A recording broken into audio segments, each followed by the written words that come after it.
Hello and welcome to another Reaconteur video, and in today's video I will be covering the most broken things in Deepwoken history. This means bad balancing, glitches, and everything that should have just never existed in Deepwoken. Make sure to subscribe since only about 20% of the people watching right now are actually subscribed, and sadly there will not be streams this whole week because I'm not going to be home this whole week. Now let's get straight into it. First of all, let's talk about old Exoskeleton. For those of you who didn't know, back in the early days of Deepwoken, Exoskeleton was completely different. As it is now, it's basically a second set of armor that scales with your level. However, back in old Deepwoken, it used to make every hit you take do 5% of your health regardless of what it was. This meant in any fight you had to be hit 20 times to lose, which this was terrible for a ton of reasons that I feel like you could just figure out yourself. First of all, multi-hit moves would shred you, so if anyone spamming multi-hits was just fighting you, then you would die in like 2 to 3 mantra hits, so you could just get yourself hard countered because you have Exoskeleton. But on the other hand, if someone didn't have multi-hit mantras, then it was barely even worth using mantras because your strongest mantras are still going to be only doing 5% of their health. So the best way to go about fighting an Exoskeleton user when you don't have a multi-hit move is just straight M1 battle and maybe sending out a ranged mantra to a neutral, so that way you can maybe get a sneaky bit of damage in there if you're lucky. This sucked to fight without multi-hits, and if someone had a multi-hit, you basically couldn't beat them with Exo, so it had to be reworked to what it is now. Because every fight with Exoskeleton was one-sided, and it really just depended on, does my opponent have a multi-hit move? If yes, I lose the fight. If no, I probably win the fight unless I'm absolutely god-awfully terrible at this game. Exoskeleton was stupid, and it should have never existed in the way that it did back then,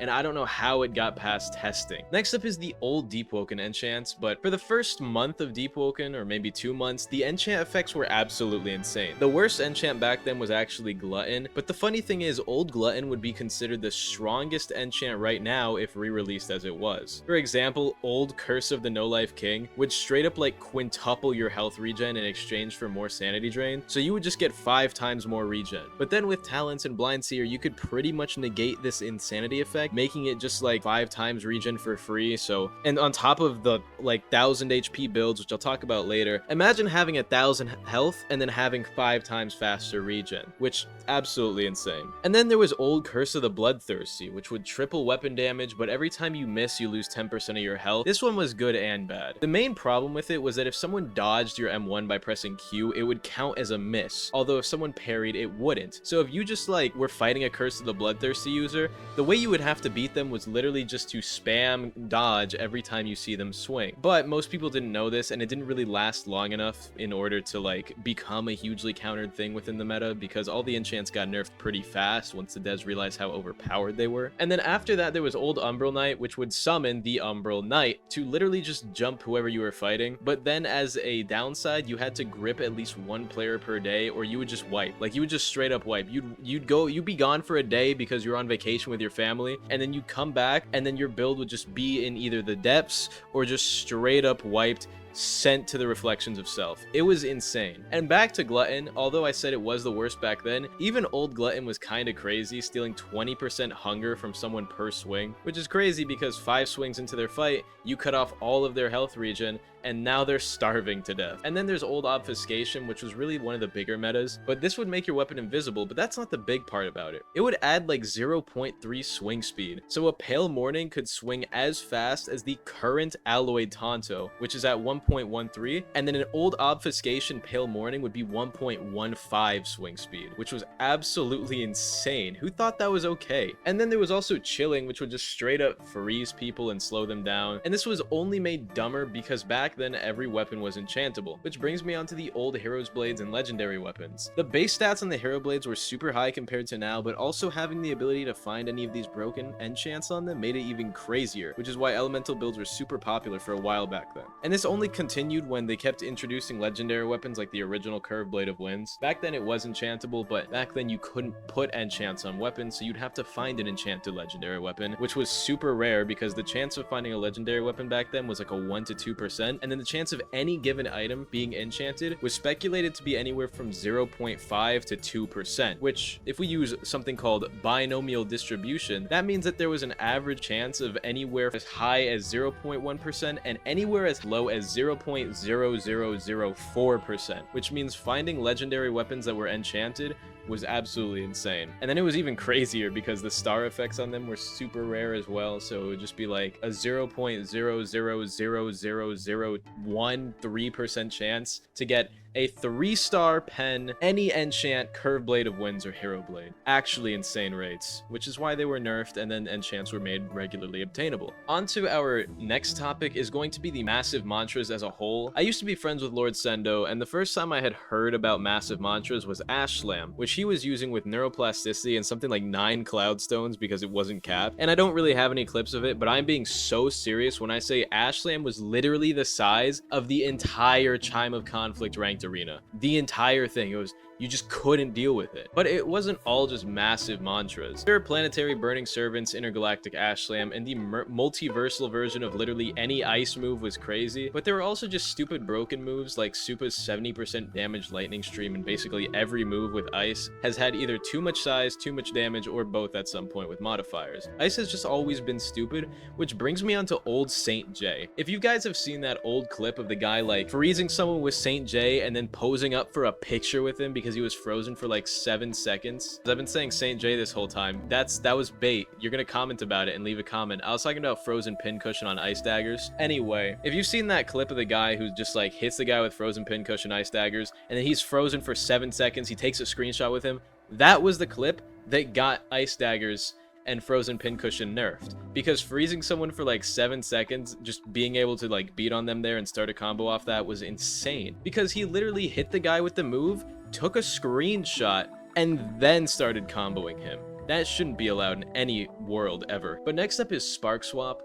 This mantra has been used for so many things because it has just been actually broken multiple times. And not like overpowered, just terribly buggy. Like if you used it while hanging from a ledge, it would instantly kill you and the person you use it on. So tons of freshies in the depths would go through the trial of one in order to get this move, and then they would immediately just hang by the elevator and instantly wipe the first high level person they see coming through because it was annoying. And most people didn't have clipping software back then because it wasn't really mainstream. But Spark Swap isn't the only stupid or broken move in the game. Old Bolt Piercer was just dumb. It would rain down electricity, dealing like 2 bars of damage to anyone caught in it, and it mini stunned, so you couldn't really escape it if you got caught in it. And the range on it was absolutely massive, meaning you could hide like a mile away on Primadon Island and sneak someone with it for half of their health, or just kill someone if they're fighting the Primadon solo. It was so dumb, and I don't know how the damage on that never got toned down until people started realizing, oh, this move does more damage than anything in the game, including spec moves. Iron Sing on release also had some really dumb mantras. Iron Ball, for example, used to ragdoll and stun for like a second and a half, so it would follow up into literally anything. And old Iron Armament would swing with you on missed swings instead of just hit ones, so it would just double the length and damaging hitboxes of any swings you threw out, covering you for basically free from everything, even if you missed a swing. So it was actually brain dead. And then there was Old Revenge, back when you could improve the range of it with Driftstones and it didn't need to target a player. This move was actually insane for track starring because before it got reworked, and I say reworked because that's the word the devs use, but I think the Deepwoken devs use the word rework a little bit too liberally because it was just a nerf. There was no reworking here, it was just a nerf. You used to be able to use Revenge without targeting someone, so you could use it to run away, or you could use it for mobility, but then they changed that. And back when you could use it like this, it also had no end lag, so it was literally just an insane move that you could use to run away from people. It was actually crazy. And one of the most insane move differences from back then to now is that moves only took 6 stat points to learn. That meant you could get overpowered stupid attunementless moves like Pressure Blast, which back then was insane. It was undodgeable, unblockable, and pretty much unparryable because it was a multi-hit and there's no auto parry frames back then. So it was basically just unavoidable for no cost to your build, and you could get it for 6 whole heavy stat points. And it was the same with Rapid Slashes when that came out, which everyone would just go by putting 6 points into Light, and boom, you get one of the best mantras in the game on your build for basically free. And it's also the best chasing mantra in the game because it's an auto-targeting, high damaging, good move that just hurts people. And also crazy broken would be the Lord Regent's Throne. He's been leaving an ass print in that overexposed chair for 400 years. There is no way without magic that chair is holding up well, because Lord Regent's fat stripper cheeks are destroying that chair like running rapids on a riverbed, and I refuse to believe otherwise until Archmage or Raguzer shows us what the print is looking like on that chair. And also back when Contractor first came out, funny that's in relation to Lord Regent, but Equalizer used to be unventable, meaning if you got countered when you were in this period, you were about to take a ton of damage, because you couldn't break out of it no matter what. And it was stupid and brain dead, especially because it would just make Eclipse Kick true. And while Eclipse Kick, even to this day, is probably the highest or second highest damaging move of all time and the highest damaging move currently in the game, like, it does a bar regularly and could probably do a third of someone's health with the right upgrades and modifiers. Equalizer being unventable meant that you would just, you know, eat a third of your health and damage because someone decided to counter you with the frame 1 counter that you can't do anything about. But it was luckily nerfed because they do hot fixes in this game, unlike in Type Soul. And also, speaking of modifiers, the old health values for items were absolutely insane. Like, you know something's wrong when the average health of a build back in old Deepwoken was over double the average health of a build now. Because back then it wasn't so rare to see a build with 1200 health when stuff like Demon Mask could have 52 HP and we're getting duped into the thousands. And that's not even the best I've ever seen. The best gear I've ever seen, which I haven't had but I've seen, was like 120 health on some like stupid drowned scarf or something. Which, yeah, this is why all the duped HP kits got deleted and then nerfed into the ground, because the item combos that gave these the stats that they were given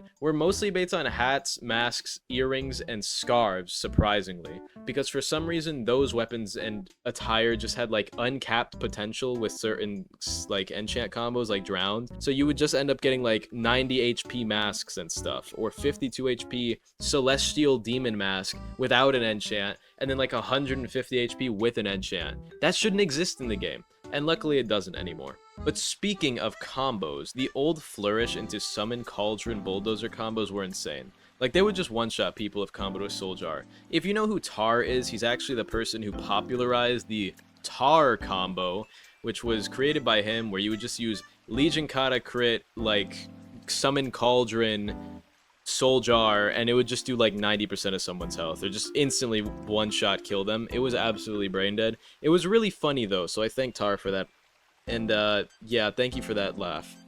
And then there was pre-nerf Shrine of Order that would let you get basically every talent in the game because it allowed you to put stats however you wanted, making it way less balanced. So I could just go 100 Fortitude, get Brick Wall. Now I go 85 Intelligence, Willpower, whatever, get all the Dead Gods. And it was really stupid that you could just get every talent in the game with that. And there's probably a bunch of old builds with every talent that used to be in the game that are somehow still outdated because they keep making new broken talents that just define the meta. Kind of like Chaotic Charm, which we don't need to talk about that now. This isn't a meta-analysis video. So let's get back to this video, which there were also the old assassination builds with Tears of Edenkite, where you would get assassinated for 60% of your HP and then hit on the ground for the remaining 40%, unable to do anything. And then you get spammed with like easy.